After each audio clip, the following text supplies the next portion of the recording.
Watkunuradu and welcome to KTV, bringing you news from the Mohawk Council of Kahnawake, as well as the community at large. This time around, we're pretty much concentrating on news from the MCK, starting with the possible land claim settlement between the Canadian government and a group of Algonquins based in Ontario that has raised the ire of not only Kahnawake, but the entire Iroquois Caucus, which consists of elected leaders from the various Mohawk communities. A press conference held on Parliament Hill has made it clear that it is not going to be easy. We're gathered here together, the Iroquois Caucus, those members who've been able to attend, to express our total dissatisfaction and opposition to the AIP between the agreement in principle between the Ontario government, federal government, and the Algonquins of Ontario. Clearly what has happened here is that there's been a very blatant attempt to try and disrupt the process of negotiations with lands that are so important and so integral to our future generations, and ourselves. What has happened is, I will call it fraudulent. An illegal deal has been struck to bring in people who are not Algonquins, who are not in any way attached to the land, who have not strived and struggled for centuries to try and maintain the integrity of the lands within Ontario. We, the Iroquois Caucus, and our peoples have a large stake in all of this in terms of our claims and our rights and interests in those territories.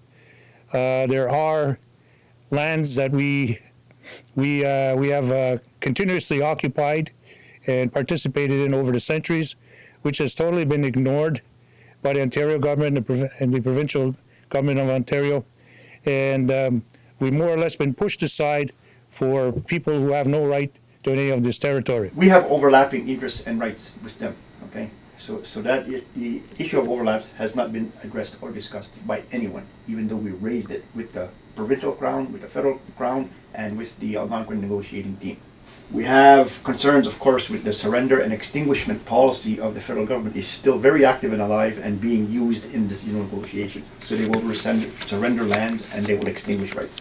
Reserve status for Pequawknigon and tax exemption under the Indian Act, they will cease to exist. Where right now we could go there and exercise fishing or other kinds of harvesting rights, and guys from Kahnawake do go there in Ontario. They're unmolested. I mean, wardens might check you for status card, but you're unmolested. Once this is signed, we have a concern that one, we will not be able to go there and exercise rights, and if we did, we would be subject to provincial regulations. In Kirby White Duck's case, 600 or so are registered people of Pequawknigon, and 7,000 are questionable. Other communities, not even reserves, just they live in Ottawa, they live in Charlotte Lake, they live in Bon Cher, but they're self-identified.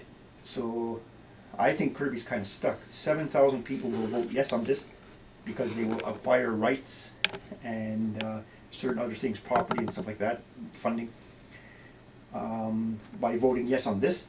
And the 600 recognized people from Pequawknigon, they can vote no, but they're going to lose anyway because 7,000 will say yes because they're going to acquire things that they don't have now. So it's a very questionable process that the government is willing to do just to acquire these unceded lands, I think. And it's food for thought for Kahnawake. Absolutely, yeah, it can happen here.